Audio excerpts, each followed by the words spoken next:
বিশ্বাস করা তো অনেক দূরের কথা,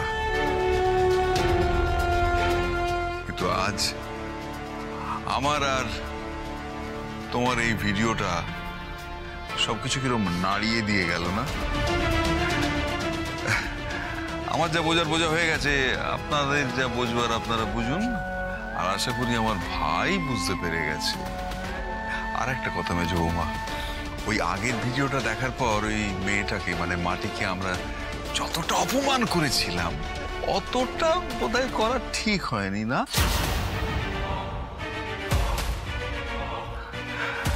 ভাই, এবারে বিচারের পালা। বিচারকের আসন তোর বিচারের অপেক্ষায় রইলাম।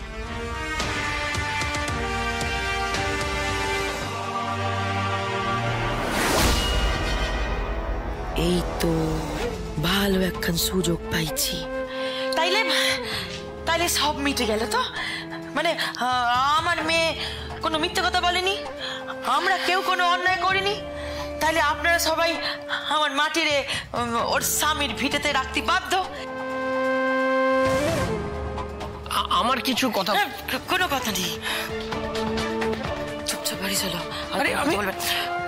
আমরা তাড়াতাড়ি বাড়ি গেলিয়ে মাটিরে ওরা আমাদের সাথে পাঠাতে পারবে না, তাইলে ওটাই ঠিক রইল না?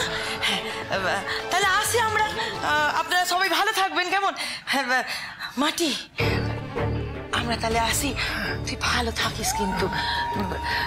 জামাই বাবা, আসলাম, কেমন? ভালো থেকো। চলো চলো বলছি। মুকুল,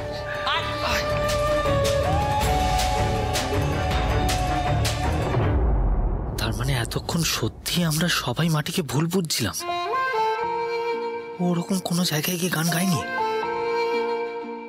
সেটাই তো মনে হচ্ছে। মাটির যে ভিডিও দেখে আমরা মাটিকে দোষারোপ করছিলাম, সেই ভিডিও যদি সত্যি হয় তাহলে নিশ্চয়ই মাটি দোষী। কিন্তু মাটি যদি দোষী হয় তাহলে এই ভিডিওটা দেখার পর সেই একই দোষী কিন্তু তুমিও রেম। আর শুধু তুমি একা নও, দাদাও। বিষয়টা পুরো 50-50 হয়ে গেল। না স্যার, আমি চাই না আমার জন্য আপনারা এরকম ভাবে দ্বিধার মধ্যে পড়েন। আমি শুধু চাইছিলাম নিজেকে নির্দোষ প্রমাণ করতে। যে বাড়িতে আমাকে কেউ সহ্য করতে পারেনি, আমাকে যেই বাড়িতে এত ছোট মনে করা হয়, তুচ্ছ তুচ্ছ ঘটনায় বাড়ির দরজা দেখায় দেওয়া হয় আমায়, আমার মনে হয় না সেই বাড়িতে আমায় আর এক মিনিটও থাকা উচিত।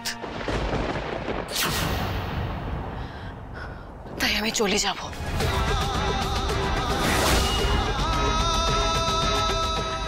আমি। আপনারা সবাই আপনাদের পরিবার নিয়ে ভালো থাকবেন। এই বাড়ি থেকে আমি চলে যাব।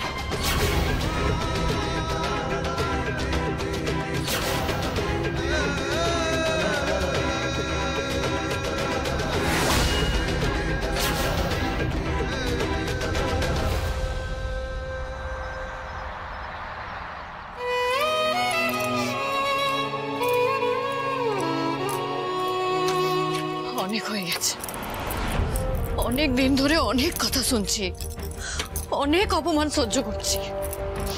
আর না, মাটিকে একটু বেশি খারাপ খারাপ কথা বলে ফেলেছে। কেন যে এতটা মাথা গরম করে ফেললাম, কেন বললাম? এখন আই এম ফিলিং গিল্টি। এতদিন মাটি আঁকড়ে পড়েছিলাম, কিন্তু আর আমি থাকবো না এখানে, আর সহ্য করবো না আমি কিচ্ছু।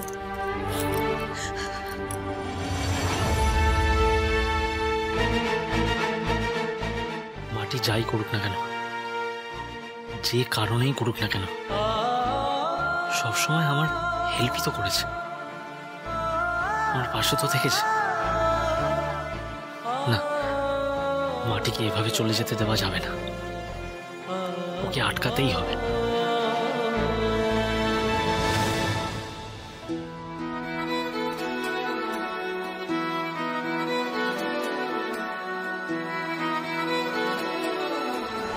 আমি মাটিকে লুকে লুকে বসতি তুই তুই তুই অফিস থেকে এত তাড়াতাড়ি কিভাবে এলি? মানে কেন এলি? মানে ওয়াই? আরে বাবা, আমার একটা দরকার ছিল, তাই আজ তাড়াতাড়ি বাড়ি চলে এসেছি। তবে তুই এখানে কি করছিস? শোন বসতি, আমি না মাটিকে বাজে বাজে কথা বলে দিয়েছি। তোর হেল্প দরকার। ও বাড়ি ছেড়ে চলে যাচ্ছে, বল তুই তুই কিছুভাবে ওকে আটকা। Help me please.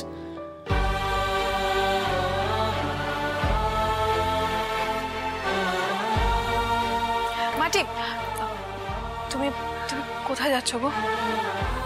জানিনি বসু দিদি, আমি শুধু এটুকু জানি যে আমি এই বাড়িতে আর এক মুহূর্ত থাকবো না।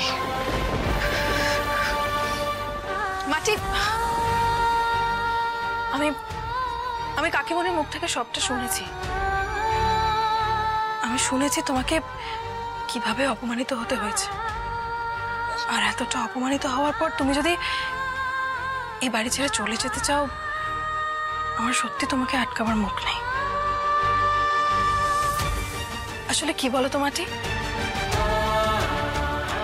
এই বাড়ির মানুষরা না তোমাকে ডিজার্ভই করে না। আমি অত কিছু জানিনি গো বসু দিদি, বুঝিও নি। আমি শুধু এইটুকু বুঝছি যে এই বাড়িতে আমি আর থাকতে পারবো না। তুমি ভালো থেকো, আমি আমি আসছি।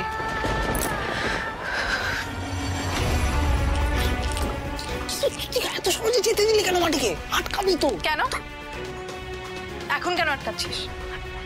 তোরা সবাই মিলে তো মাটিকে এই বাড়ি থেকে তাড়াবার জন্য উঠে পড়ে লেগেছিলিস। তাহলে যখন এখন সত্যি সত্যি পালে বাঘ পড়েছে, মাটি বাড়ি ছেড়ে চলে যাচ্ছে, তাহলে তাহলে এত অসুবিধা কেন হচ্ছে তোর?